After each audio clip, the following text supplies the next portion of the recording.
গল্পের দ্বিতীয় সিনে দেখা যায় টিমের সবাই টোকিওর উপর রেগে আছে, কারণ সে প্ল্যানের বাইরে গিয়ে পুলিশের উপর গুলি করেছে।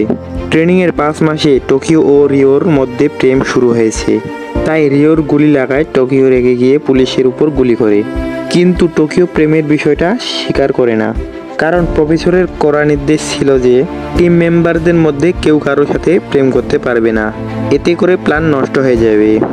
আবার এদিকে পুরো পুলিশ ফোর্স মিউজিয়ামের সামনে চলে আসে, আর সেখানে একটি ক্যাম্প বসানো হয় পুরো অপারেশনটি মনিটরিং করার জন্য।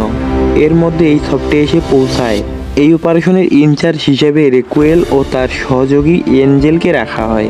রেকুয়েল সবকিছু বোঝার পর প্রথমেই মিউজিয়ামের ভিতরে ফোন দেয়। তখন বার্লিন সেই কল প্রফেসরকে ট্রান্সফার করে। প্রফেসর মিউজিয়ামের পাশেই একটি পুরনো বাসাতে বসে সবকিছু হ্যান্ডেল করছিল। প্রফেসর ভয়েস চেঞ্জার ব্যবহার করে বলে তাদের একটি হেলিকপ্টার দরকার, তারা ব্রাজিল যাবে। এটা ছিল প্রফেসরের একটি প্ল্যান। সে পুলিশকে বোঝাতে চাচ্ছিল যে তারা খুব শান্ত স্বভাবের। তখন পুলিশরা তাকে প্রস্তাব দেয় বন্দীদের মধ্যে স্টুডেন্টদের ছেড়ে দিতে। প্রফেসর বলে এটা সে ভেবে দেখবে। প্রফেসরের শান্ত স্বভাব ও কথাবার্তা শুনে পুলিশরা বুঝে ফেলে তার প্ল্যান অনেক বড়। সকল বন্দীদের ডাকাতদের মতো সেম ড্রেস ও মাস্ক তাদেরকে পরতে বলে। এছাড়া বন্দীদের হাতে কিছু নকল বন্দুকও দেওয়া হয়। এর কারণ হলো খুব শীঘ্রই পুলিশরা তাদের উপর হামলা করবে, আর এ কারণে পুলিশদের কনফিউজ করার জন্য তাদের সবাইকে সেম ড্রেস পরানো হয়। এতে করে পুলিশ গুলি চালাতে পারবে না, আর বুঝতেও পারবে না সেখানে আসল ডাকাত কতজন। এবার তারা নোট ছাপানোর কাজই শুরু করে। প্রতি মিনিটে প্রায় $500,000 ছাপানো হচ্ছিল। তাদের টার্গেট ছিল 2400 মিলিয়ন ইউরো তারা ছাপাবে, আর এটাই তারা ডাকাতি করবে।